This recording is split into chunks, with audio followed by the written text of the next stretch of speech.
دا سلسلہ ہوئے گا وہ مختار برادران نے اور یہ انہوں نے دسیا سی کہ حضرت صاحب نے ایک بہت اچھے دوست ایک شاعر نے مقامی نعیم اختر صاحب کی تشریف لے آئے ہیں جی تو وہ بھی اپنا کلام پیش کر کے انشاءاللہ اسی کوشش کریں گے کہ سب کو معلوم تھوڑا ٹائم دے کے جو حضرت صاحب نے اس پروگرام کے بعد سے اسی سارا پروگرام کا اظہار کرتا ہے اور اللہ پاک سانو اس کام نہیں کرنے بخوبی اللہ تعالیٰ ہمت بھی دے اور میں سمجھنا کہ بہت بڑا ایک پروگرام ہے ساڈے پنڈ کا قاری صبح کا کہ حضرت صاحب فرمانے ہوتے سن کہ جدوں سید اسماعیل شہید رحمت اللہ علیہ جدوں دلی تو مارگا والا موڑ واسطے نکلے سن تو غالباً انہوں کا تیسرا بناؤ قاری صبح کے تھے تاریخی طور پہ میں نہیں پڑھے تو میرا سمجھنا کہ جتنے تسی بیٹھے ہوئے ہو یہ مقام بھی بڑا ہے اس پنڈ کا بھی مقام بڑا ہے الحمدللہ ہر بندے کو اپنا پنڈ اپنا گاؤں اپنا علاقہ چنگا لگتا ہے لیکن میں سمجھنا کہ ساری ہسٹوریکل دے تاریخ موجود ہے کہ الحمدللہ اور میں سمجھنا کہ سارے جڑے بانی اس دے ساری مسجد کے بانی مولانا محمد علی صاحب انہوں نے اولاد کے بچوں بھی ڈاکٹر خالد صاحب کی اس تشریف فرما ہے تو یہ سارے بڑے اعزاز کی بات ہے اور حضرت صاحب نے کمال کر دیا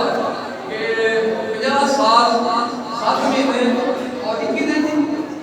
یعنی بطور مفید جلندری کے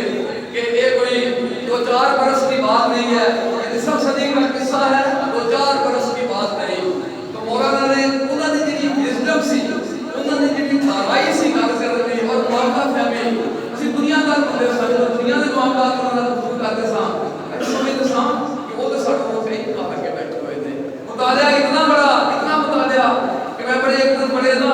بڑے آپ کے فخر نہ گل کی کہ حضرت صاحب میں اپنا بڑے ایک بڑا مشہور کتاب بنائی آپ معلوم کی سیاح تھی تو خاص کے مہمان نے میرے ہاتھ میں پتہ پڑھ لی وہ اتنا بڑا انہوں کا وزڈم سی اور اتنا بڑا انہوں کا مطالعہ میں سمجھنا کہ وہ اللہ کو مطالعہ کرنے والے انسان تھا یہ کوئی شک نہیں کسی موضوع پہ گل کرتے سن کسی بات کرتے سن تو الحمدللہ اسی انہوں نے بہت ٹکے پاتے سن دنیاوی امور دے وچ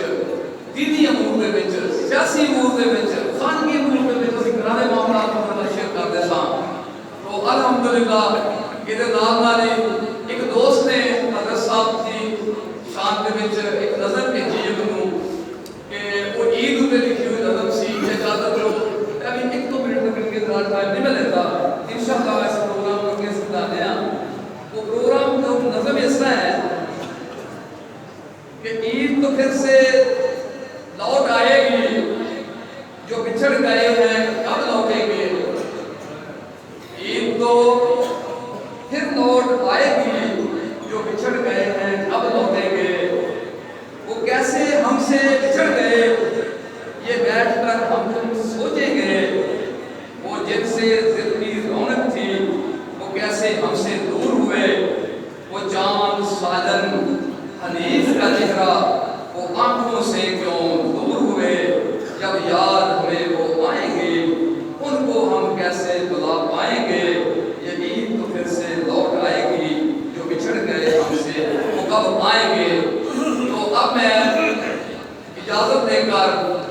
طلاب کلام پاک کے لیے جناب قاری عمر فاروق صاحب سے ملتمس ہوں کہ وہ اسٹیج پر تشریف لائیں اور